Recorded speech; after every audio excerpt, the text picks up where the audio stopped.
Vamos ahora entonces a entrar con respeto en el alma de la Santísima Virgen. Vamos a hacerlo con una introducción, porque la pasión de nuestro Señor tuvo una introducción. Y de hecho la liturgia de la Semana Santa, que aunque empieza con la liturgia del Domingo de Ramos, lo que llamamos el Triduo Santo, el primer acto de ese triduo, de las tres partes, el primer acto es el Jueves Santo. El Jueves Santo no es pasión, el Jueves Santo como tal es fiesta.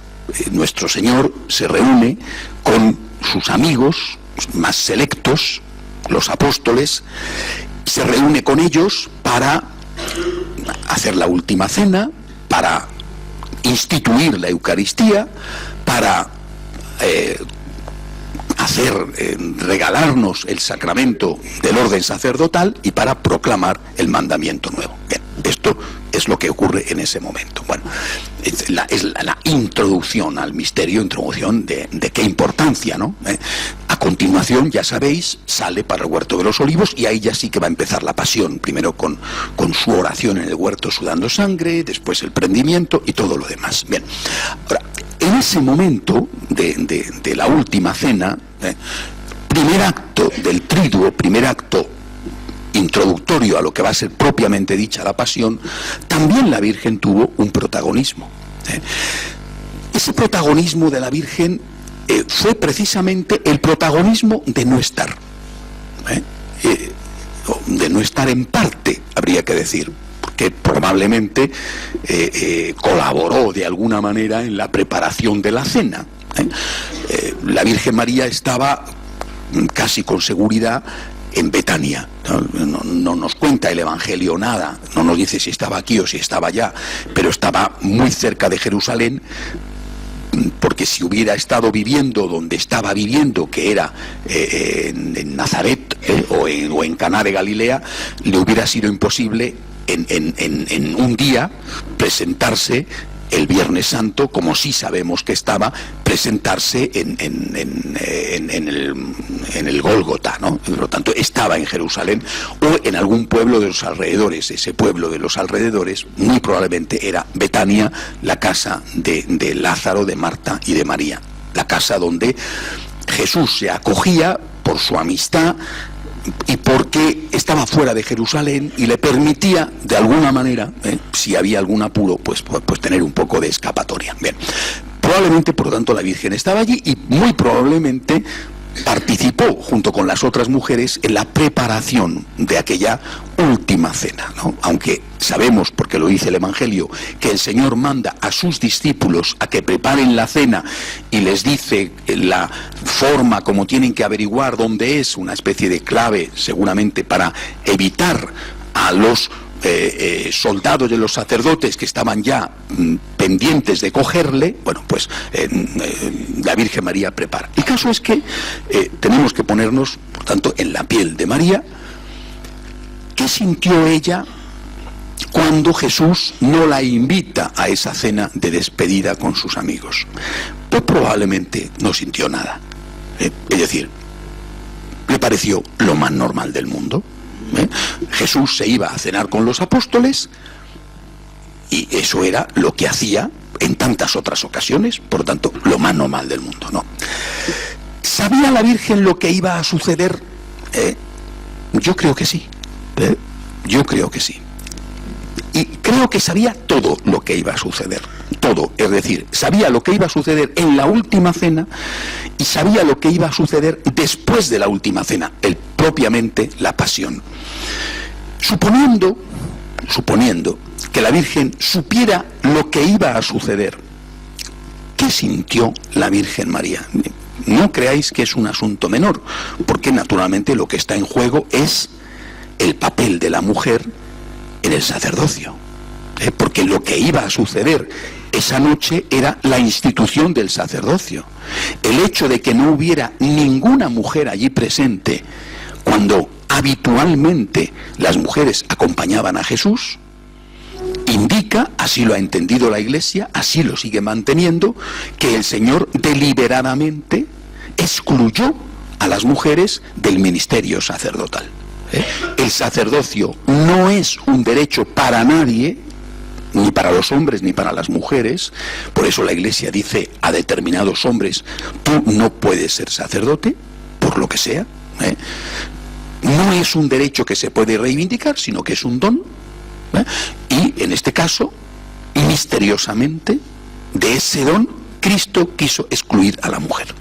Misteriosamente, repito, podemos pensar que se debió a que el sacerdote representa con su persona la persona de Cristo, persona hombre, persona de Cristo hombre.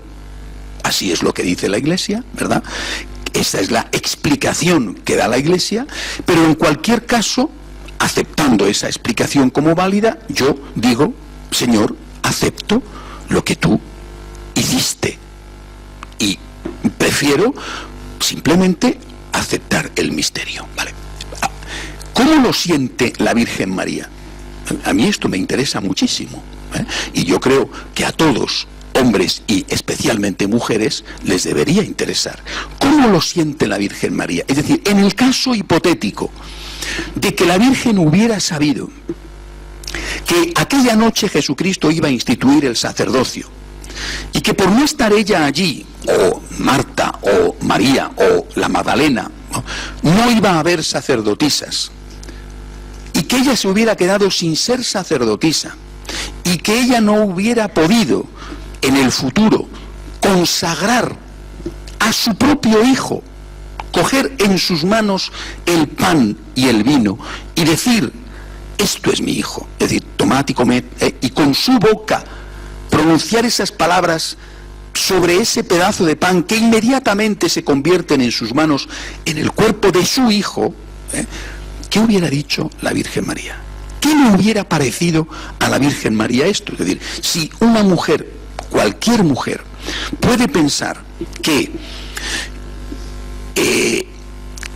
está ofendida o minusvalorada en sus derechos porque no se le admite al sacerdocio, repito, insisto, el sacerdocio no es un derecho para nadie, ¿no? Porque también hay hombres que son excluidos por la Iglesia del sacerdocio, Pero si una mujer pudiera pensar esto, la mujer que tendría más motivos para pensarlo sería la Virgen, ¿no? Porque es su madre y porque es más santa que ninguna. Yo espero que esto no moleste a ninguna. También puedo decir que es más santa que ninguno. Y espero que tampoco se moleste ninguno.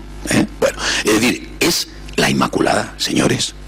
Es decir, si alguien tenía derecho a ser sacerdote, derecho que no existe, pero si alguien hubiera tenido ese derecho en caso de que hubiera existido, oye, la Virgen María, por su santidad, refiriéndonos al derecho ligado a la santidad de la persona, la Virgen María, su madre y además la Inmaculada. ¿Qué siente la Virgen o qué hubiera sentido la Virgen? Vuelvo a deciros lo que os he dicho antes: nada, nada, pero nada. En cambio, allí, en esa noche, ocurren otras dos cosas. Y es muy curioso que sobre las otras dos cosas no se crea un problema. Y esas otras dos cosas sí que hubieran supuesto un problema para la Virgen. Es decir, aquello sobre lo cual la Virgen no hubiera sentido nada y se hubiera manifestado totalmente indiferente, incluso, si me apuras, muy contenta, pero al menos dejémoslo en indiferente, aquello es lo que hoy preocupa a algunos. Y las otras dos cosas que suceden esa noche y que hoy a esos a los que les preocupa lo anterior no le preocupan nada, es lo que a la Virgen María le hubiera preocupado muchísimo. Porque las otras dos cosas son la Eucaristía y el servicio, el mandamiento nuevo, ¿no? Tres cosas en el Jueves Santo: sacerdocio para poder consagrar, sacerdocio, Eucaristía y mandamiento nuevo. El sacerdocio, el Señor lo reserva al hombre, repito, misteriosamente, misteriosamente, ¿vale? Habrá sus razones teológicas, los teólogos hablan, yo las acepto, por supuesto, pero aún así digo, bueno, mira, si no terminas de entenderlo, acepta el misterio, porque Dios es más listo que tú y desde luego mucho más que yo. Pero hay otras dos cosas. Y de esas otras dos cosas no están excluidas las mujeres. Y curiosamente, los que reivindican, o las que reivindican el sacerdocio, parecen no darle suficiente importancia a las otras dos cosas, que son la comunión y el servicio. No quedó la Virgen, ni Santa Marta, ni Santa María Magdalena, ni Juana, la mujer de Cusa, que acompañaba a Jesús y le ayudaba con sus bienes, y que a lo mejor es posible que esté en el cielo también, no sé si estará canonizada. No quedaron excluidas de la comunión, jamás. Jamás. La Iglesia nunca dijo: comulgan los hombres y no comulgan las mujeres. La Iglesia nunca dijo: los hombres aquí y las mujeres en el piso de arriba y cubiertas o tapadas por una celosía, que era lo normal en la sinagoga, y que sigue siendo lo normal en la sinagoga hoy. La sinagoga de entonces y aún de hoy tiene la planta baja y un primer piso, cubierto con una celosía, con una reja espesa. Allí se colocan las mujeres, en la planta baja solo los hombres. La Iglesia nunca dice separación de hombres y mujeres, o comunión para hombres y las mujeres no son dignas. Jamás, jamás. Desde el primer momento hubo para la Iglesia una equiparación total en la comunión y en el servicio. Más aún, y es muy curioso esto, porque, repito, parece que a algunas y a algunos esto no les importa.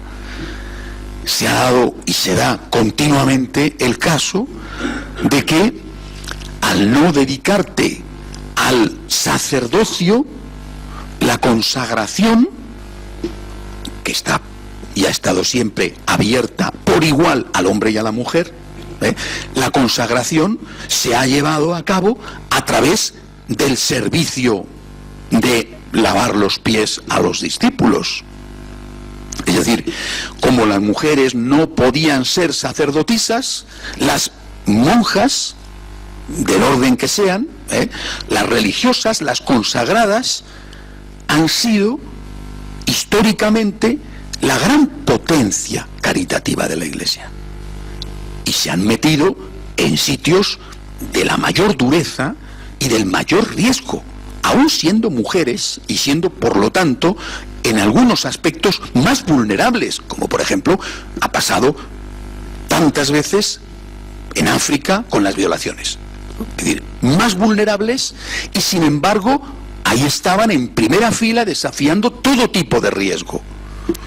Al no poder ser sacerdotisas, su consagración se ha volcado más que el hombre. No digo que en el hombre no, pero digo que más que el hombre en el ponerse a los pies de los discípulos para lavarles, es decir, para socorrerles, ayudarles, alimentarles. Y esto se ha visto, se ve por parte de algunas y algunos, se ve como un deshonor, se ve como algo que es humillante, se ve como algo que implica una disminución de grado y de categoría. ¿La Virgen habría tenido esta mentalidad? De esto es de lo que se trata. Estamos hablando de una mujer, de la mujer, de la nueva Eva, de la Inmaculada, del modelo para todos y de una forma especial para la mujer. ¿Cómo sintió la Virgen que aquella noche el Señor le dijera, suponiendo que antes de salir el Señor se lo dijera: mira, mamá, voy a instituir un nuevo sacerdocio? Oye, en el Antiguo Testamento había sacerdotes, no era una cosa que voy a instituir un nuevo sacerdocio. Bueno, y este sacerdocio va a hacer algo extraordinario, que es sobre un pedazo de pan y un pedazo de vino, con el poder que yo les voy a dar, van a hacer presente, me van a hacer presente a mí. Esto es una cosa maravillosa, pero mira, mamá, tú vales mucho más que todos ellos juntos, pero mucho más, más que todos nosotros juntos, hombres y mujeres, mucho más. Y sin embargo tú no vas a ser sacerdotisa. Yo diría a la Virgen, pues bueno, ¿no? Pero ¿y qué más vas a hacer? No, voy a hacer el sacramento de la Eucaristía y voy a decirles que el que quiera ser mi discípulo tiene que imitarme y me voy a poner delante de ellos a lavar los pies. Le dije, oye, pero a mí sí que me dejarás comulgar, ¿no? Dice, hombre, mamá, por supuesto. Para comulgar hace falta estar en gracia de Dios y tú eres la Inmaculada. Vamos. Y, oye, y yo podré también lavar los pies, ¿verdad? Hombre, mamá, por supuesto, no has hecho otra cosa en toda tu vida. Entonces, hijo mío, ¿a mí qué me importa mandar? Yo creo que esta es la cuestión, ¿no? ¿De qué se trata, por lo tanto? Y aquí es donde está la enfermedad, o una de las enfermedades de la Iglesia. Entender el sacerdocio no como Cristo lo instituyó, no como Cristo quiso instituirlo, sino entender el sacerdocio de una manera mundana. La reivindicación por el sacerdocio no se hace en función de ser algo que te da más proximidad al Señor, sino que se hace en función de ser algo que te permite mandar. Esto es lo terrible. Lo que quieres, por lo tanto, es mandar. Porque si tú lo que quieres es servir, pues a lo mejor te gustaría servir presidiendo una Eucaristía. Es un servicio. Es posible que te gustaría servir predicando una homilía. Y es posible que te gustaría servir confesando. Por poner 3 cosas que hace el sacerdote. Pues no lo puedes hacer. Eres mujer o determinados hombres, no lo puedes hacer, ¿vale? Pero nadie te impide servir poniéndote a los pies del enfermo para ayudarle. ¿Y eso qué pasa? ¿Que no te interesa? Estamos ante un problema realmente de fondo y grave, que afecta, repito, a algunas mujeres y también a algunos hombres, ¿eh? Es decir, no solamente afecta a algunos hombres que están a favor del sacerdocio femenino, sino que afecta a algunos hombres que, siendo sacerdotes y obispos, entienden el sacerdocio en su propio subconsciente, quizá, como una carrera. Es decir, entienden el sacerdocio como un instrumento de poder. Y piensan que subir en el escalafón consiste en pasar de laico a diácono, de diácono a cura, de cura a obispo auxiliar, de obispo auxiliar a obispo, de obispo a arzobispo, de arzobispo de una diócesis mediana a arzobispo de una diócesis más grande, de arzobispo de una diócesis grande a cardenal y de cardenal a papa, ¿no? Y que esto es pues como el ejército o como una empresa cualquiera donde está el cajero del banco, el que ya tiene mesa después fuera de la caja, el director de sucursal, el director de área, el director general, el no sé qué, y que tú legítimamente tienes aspiraciones a terminar de director general de la empresa en la que trabajas. Otra cosa será el medio que tú utilices para llegar a director general, pero es legítimo aspirar a ser director general de la empresa. Entender el sacerdocio de esta manera, insisto, que es como lo entienden algunas mujeres y algunos hombres, y algunos de esos algunos hombres son sacerdotes, no han haber entendido el sacerdocio que instituye Cristo. Si a ti te dicen, el Papa te ha designado para obispo, y tú eres una persona normal, un cura normal, lo que te dan es un disgusto, ¿no?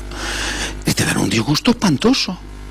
Y eso que dice San Pablo, el que aspira a ser obispo, o sea que ya en aquella época había algunos que aspiraban, dice San Pablo, el que aspira a ser obispo, a buena cosa aspira. Menos mal que no dijo a mala cosa aspira. Bueno, el que aspira a ser obispo, a buena cosa aspira. O sea, la cosa no es mala, ¿no? Pero no me negarás que eso es algo durísimo. Es como dice, le he oído decir en determinada ocasión al obispo auxiliar de Madrid, Monseñor Fidel Herráez, es una expropiación de la persona. Te han expropiado mucho más que la expropiación que implica el propio sacerdocio, mucho más. Es una auténtica expropiación de la persona. Diga, mire usted, yo tengo mis planes de servicio, pero son mis, de repente ya dejas de tenerlos, ¿no? Si tú te planteas el sacerdocio como servicio, el episcopado como un servicio más exigente y más duro, lo normal, repito, es que uno diga lo que dijo nuestro Señor, que era nuestro Señor, o sea, que nadie piense que es más que Él, y nuestro Señor, que dijo el Viernes Santo en el Huerto de los Olivos: Señor, si es posible, que pase de mí este cáliz. Después, Señor, que se haga tu voluntad y vamos a lo que haga falta. Pero, Señor, si es posible, que pase de mí. Esto es lo que dice una persona normal, ¿no? Bueno, pues resulta que esto no es lo que quieren muchos, sino a veces se fijan en mí y me llaman y me nombran y dicen, la aspiración a la carrera. Entender el sacerdocio, y no digamos el episcopado, no digamos ya el cardenalato, que eso ya es una cosa tremenda, ¿no? Desde la perspectiva del poder, esto no es el sacerdocio de Cristo. El sacerdocio de Cristo no es casualidad que nuestro Señor en esa noche hiciera las tres cosas. Había hablado ya del amor, pero en esa noche, repito, y no por casualidad, sino deliberadamente, habló del amor poniéndose de rodillas delante de los discípulos cuando había instituido o iba a instituir el sacerdocio. Es decir, solo se entiende el sacerdocio cristiano desde la perspectiva del servicio, de la expropiación, de la entrega según la voluntad de Dios, es decir, según lo que Dios te pida y según lo que Dios quiera de ti al prójimo. Solo se puede entender así. Cualquier otro planteamiento, provenga de una mujer o provenga de un hombre, y os lo digo con tristeza, son muchos. No voy a decir ahora si mayoría o minoría, tampoco he hecho una estadística, pero que son muchos los curas que sueñan. Y, bueno, así pasa, claro, que como no hay episcopados para tantos, hay muchos que están frustrados, ¿no? Porque no da para tanto la cosa, no van a hacer de cada parroquia una diócesis, ¿no? Y aún así no habría bastante para todos, ¿no? Bueno, pues hay muchos que sueñan, porque lo que entienden es el sacerdocio como una carrera. No, el sacerdocio es un servicio. Tú me llamas, Señor, y yo por amor a ti, sabiendo que eso es un sacrificio, yo, Señor, te digo que sí, pero por amor a ti y sabiendo que es un sacrificio y diciéndote, Señor, si es posible que pase de mí este cáliz. Porque a mí, la verdad, sufrir lo que se dice sufrir, pues no me gusta. Porque yo, masoquista, no soy nada. Sufrir no me gusta por amor a ti. Lo que tú me pidas, pero Señor, si es posible que pase de mí este cáliz. Ahora, eso sí, ponerme a los pies para servir, lo quiero hacer. Esto fue lo que reivindicó la Virgen María. Suponiendo que su hijo le hubiera dicho, mamá, mira, que ha llegado la hora y voy a hacer esto, estoy seguro de que la Virgen no le preguntó, ¿y yo no voy a poder ser sacerdotisa? ¿Y me va a mandar a mí este Pedro? ¿Tú te crees? ¿No? Pues no le preguntó eso, le dijo, hijo mío, yo voy a poder comulgar. Y yo voy a poder servir, yo voy a poder lavar los pies. Dijo, pero mamá, por Dios, si no has hecho otra cosa en tu vida que lavar los pies, pues hijo mío, yo con eso ya estoy contenta. En nuestro camino de la imitación de María, esto tiene que ser lo que está delante de la mirada. Yo quiero servir, haciendo lo que Dios me pide, pero yo quiero servir. Y cuando yo hablo del sacerdocio de María, hablo de esto. María, como bautizada, suponiendo que recibiera el bautismo, ¿no? En todo caso era la Inmaculada, ¿no? Cualquiera de nosotros como bautizados participamos del sacerdocio regio, del llamado sacerdocio real, que tiene unas características, por ejemplo la mediación ante Dios por los nuestros. Bueno, no participamos del sacerdocio ministerial, participamos del sacerdocio regio. Bueno, pues oye, yo participo gozosamente del sacerdocio regio que me lleva a ponerme delante de los demás para darles una un servicio, aquel que necesitan y que yo puedo darles. Esto que no me lo quiten. Y esto nadie me lo quita. Esto es lo que reivindico. A mí, Señor, déjame servir. Que tú quieres que yo además te sirva de esta manera especial como sacerdote y ministro, pues tú sabrás, tú sabrás, porque yo creo que no valgo, pero tú sabrás.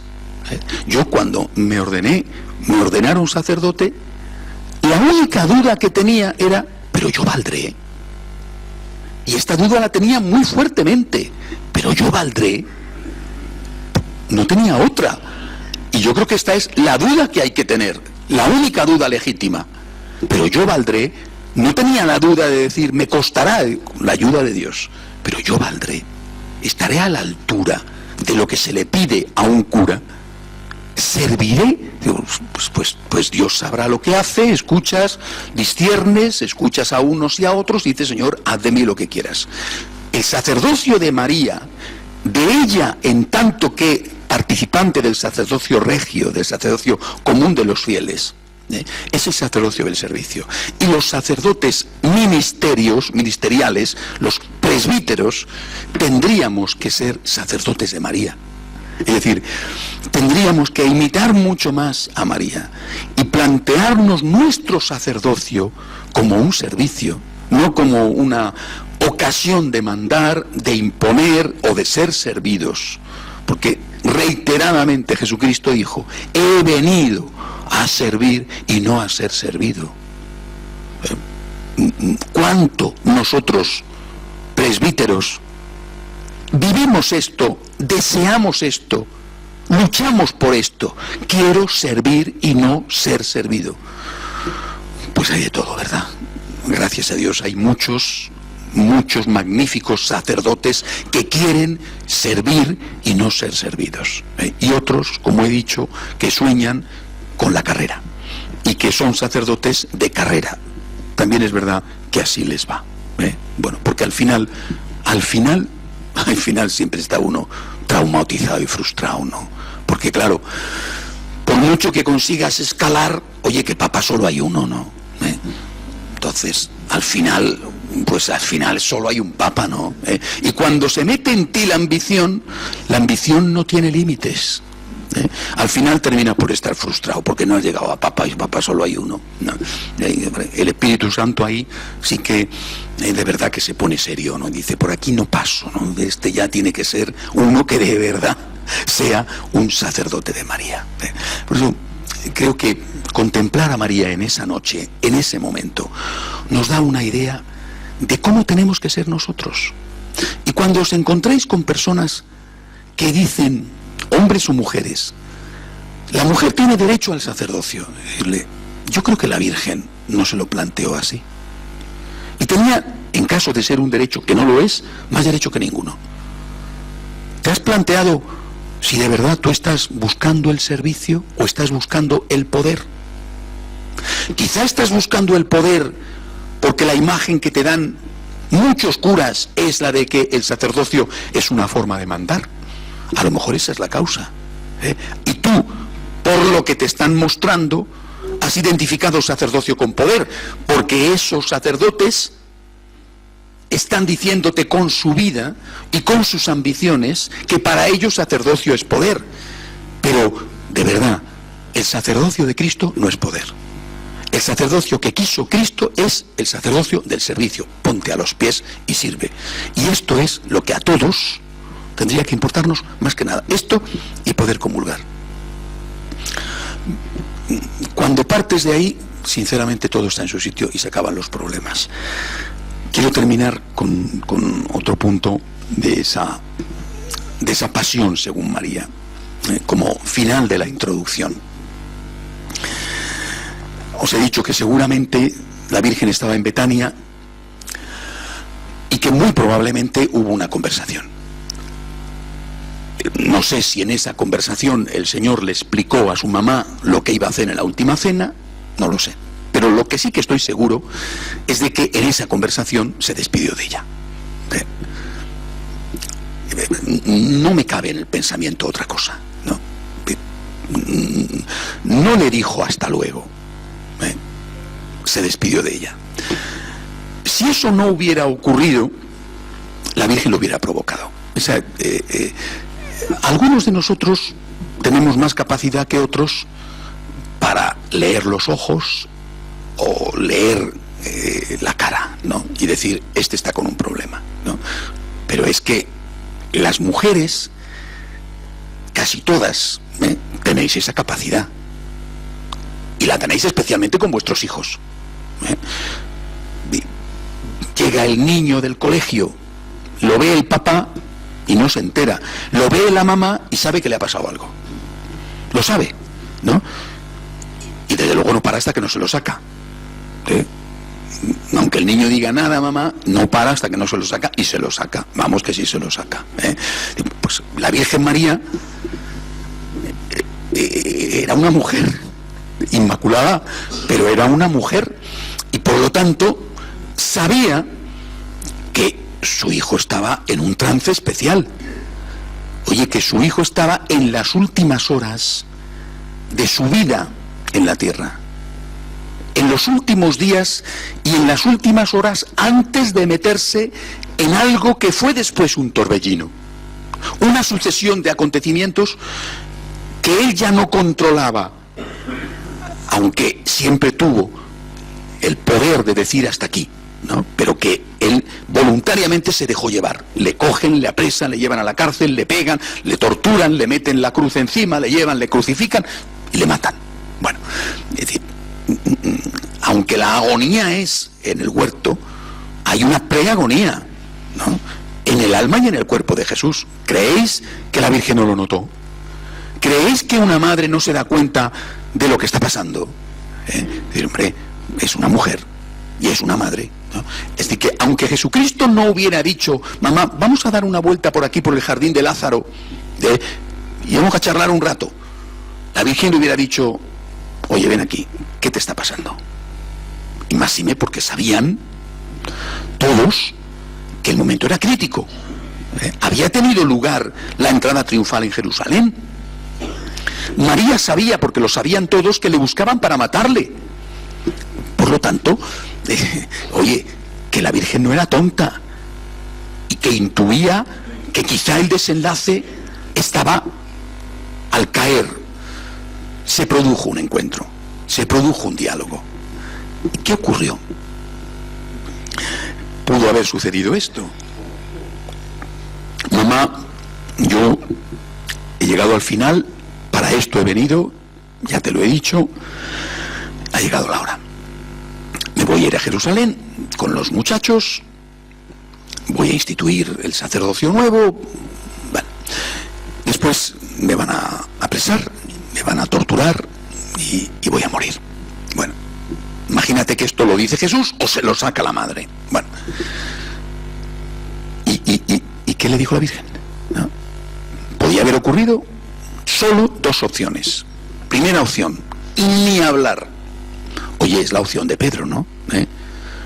Esto le dice Pedro, lo había dicho Pedro unas semanas antes, cuando el Señor les estaba enseñando, me van a coger, me van a crucificar al tercer día. ¿Verdad? Pedro le coge aparte y le dice, esto no puede ocurrirte. ¿Y qué le contesta Jesús a Pedro? Apártate de mí, Satanás, que me haces tropezar. Tú piensas como los hombres, no como Dios.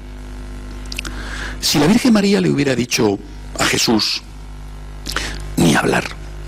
Ahora mismo estamos cogiendo un borrico que aquí tenemos en el establo, y nos estamos marchando ahora mismo hacia el Jordán, y nos vamos a esconder en donde sea, o al desierto, o a Nazaret, o a donde sea. A ti no te cogen, de eso ni hablar. Si le hubiera dicho eso a la Virgen, repito, muy humano, ¿no? Muy maternal, ¿no? Probablemente la inmensa mayoría de las madres se lo hubiera dicho. Pero ¿cómo te van a matar, hijo mío? ¿Pero qué me estás contando? Que dentro de 3 días vas a estar crucificado. ¿Pero qué me estás diciendo? De ninguna manera.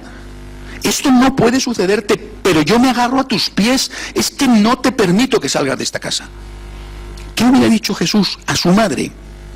Apártate de mí, Satanás. ¿Cabía que Jesús le dijera a la Inmaculada Satanás? Imposible, ¿verdad? Imposible, imposible. ¿Qué dijo María?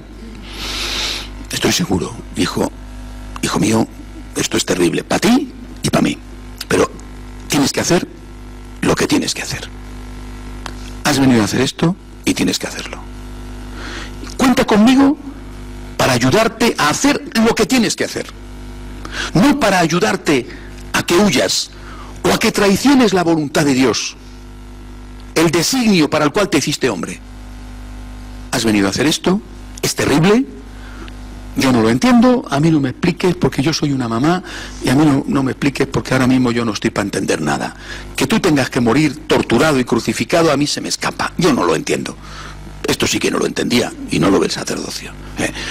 Yo no lo entiendo, por mucho que me lo explique, yo no lo entiendo. Yo soy una mujer sencilla de pueblo, que no entiendo por qué tienes que morir y ser torturado. No lo entiendo, pero lo acepto. Y si esto es lo que tienes que hacer, yo estoy aquí para apoyarte a que lo hagas, no para decirte que no lo hagas. Así empieza la pasión, según Santa María, ¿no? Y ahora esto lo podemos plantear a nosotros, ¿no? Porque ¿cuántas veces, por ejemplo, cuando un muchacho le dice a su madre: quiero ser sacerdote, o una muchacha le dice a su madre o a su padre: me quiero ir a un convento, en algunas ocasiones el papá y la mamá le dicen: ¡qué alegría! Llevo rezando por esto mucho tiempo. En algunas ocasiones. En otras ocasiones el papá o la mamá le dicen: hijo mío, la verdad es que no lo entiendo, me parece un error, pero yo te voy a apoyar, si este es tu camino, adelante y cuenta con mi apoyo. Vale. Pero en muchísimas ocasiones lo que hay es una tragedia griega, y el empleo de las armas de mujer, que son además mucho más eficaces con los hombres que con las otras mujeres, es decir, con los hijos más que con las hijas. Las lágrimas, el me vas a matar, las cartas horrorosas cuando está fuera, ¿no? Me vas a quitar la vida, ¿no? Esta es la realidad. ¿Por qué? Porque esa mamá o ese papá no entienden al hijo como alguien que tiene vida propia, sino que entienden al hijo, al cual quieren muchísimo, pero muchísimo, muchísimo, muchísimo, muchísimo, como un apéndice de sí mismo. Es decir, no han terminado de cortar el cordón umbilical. Tu hijo, tu hija te dice que se casa y tú, pues, no sé si te alegras porque ya era hora, ya por fin, ¿no?, que tiene 50 años, o te entristeces porque se va, o no te gusta mucho la compañera o el compañero. Bueno, en cualquier caso, tú, papá, mamá, tienes el derecho y el deber de darle tu consejo, tu opinión. Mira, hijo, yo creo que esta chica no te conviene. Normalmente el 99,9% periodo de las madres piensan que no hay una mujer en el mundo que sea suficientemente buena para su hijo. Bueno, por lo tanto, lo normal será que aunque no se den cuenta de que están siendo influenciadas porque es su madre, y su hijo es su hijo, o sea, no hay más, es lo más de lo más, ¿no? Y por tanto no hay ninguna mujer suficientemente buena, ¿no? Bueno, pero normal es que no se den cuenta, pero que se lo digan. Mira, hijo, esta mujer no te conviene porque yo creo que no es suficiente para ti, a mí me parece que tiene esto, tiene lo otro. Tienes el derecho y el deber de decirlo. Te puedes estar equivocando, pero tienes el derecho y el deber de decirlo. Hasta ahí, hasta ahí. Ya está, déjale vivir, ¿no? Una parte importante de los matrimonios se rompen porque las mamás no han asumido que el hijo se ha ido o que la hija se ha ido y siguen sembrando cizaña. Naturalmente que el otro o la otra que te ha robado al hijo o a la hija no es un ángel, ¿no? Y por lo tanto, sobre una realidad de defecto o de pecado, tú trabajas, y a veces tiene mucha realidad con la que trabajar, ¿no? Pero trabajas y te empeñas y vas a ir poniendo de manifiesto delante de tu hijo o de tu hija los defectos del cónyuge, ¿no?, que existen, y que agigantas y en algún caso hasta que inventas, Bueno, oye, pero la Virgen María ni hubiera hecho eso si su hijo se hubiera casado, impensable, evidentemente, ni hubiera hecho eso, y desde luego no lo hizo cuando su hijo decidió que había llegado la hora. Yo creo que por eso, también en este punto, es un ejemplo para nosotros. Tu hijo, que sin ti quizá no hubiera sido nada de lo que es, porque le diste la vida, porque trabajaste para que pudiera estudiar, porque estuviste a su lado apoyándole en tantos momentos, tiene su vida, tiene que vivirla, y tiene el derecho a equivocarse. Tú cumple con tu deber de decirle las cosas, y luego déjale, rompe el cordón umbilical, porque de lo contrario, aunque no te lo creas, le estás haciendo daño. Y le estás haciendo daño porque pretender vivir la vida del otro es hacer del otro un apéndice tuyo, no hacer del otro alguien que crece por sí mismo y que se golpea en la vida y que aprende a base de equivocarse. Oye, como hiciste tú, ¿no? O es que tú no te casaste, ¿no? Es que tú no le dijiste en tu momento a tu papá o a tu mamá, me he enamorado de este chico o me he enamorado de esta chica y voy a hacer mi vida. Pues tú elegiste tu camino, quizá tenías que haber elegido mejor, pero bueno, elegiste tu camino, bueno, te equivocaste y has pagado las consecuencias, o acertaste y has disfrutado de las consecuencias. Elegiste tu camino, déjale al otro que elija el suyo. Habla, razónale, argumentale, dile los pros y los contras, porque para eso tienes más experiencia de la vida, una perspectiva distinta, vale, pero hasta ahí, déjale vivir. Del contrario, repito, le estás haciendo un enorme daño. ¿Cuántas vocaciones he visto frustradas por esto? Muchas. Freud habló del complejo de Edipo, también habló del complejo de Electra, pero sobre todo del complejo de Edipo, que es mucho más frecuente que el complejo de Electra. El complejo de Edipo existe, os lo aseguro. Y muchas madres, y muchos hijos, pero menos que las madres, lo tienen. Es decir, hay muchas madres que no han cortado, ni cortarán en su vida el cordón umbilical, ¿no? Fijémonos en María. Su hijo le dice, me voy a la cruz. Y la Virgen no le dice de eso nada. Le dice, hijo mío, es terrible, para ti y para mí. Pero tú tienes que hacer lo que tú crees que tienes que hacer. Tú tienes que hacer la voluntad de Dios. Y yo estoy aquí para apoyarte. No estoy aquí para ponerte palos en las ruedas. Estoy aquí para apoyarte. Cuenta conmigo. La pasión de Santa María empieza cuando acepta la voluntad de Dios, muy probablemente sin entenderla del todo, cuando acepta la voluntad de Dios para su hijo. El sí de María se dio el día de la Encarnación y se volvió a dar cuando le dice a su hijo, adelante, hijo mío, voy a apoyarte para que hagas lo que tienes que hacer. Imitemos a María. Hacemos un momento de oración en silencio.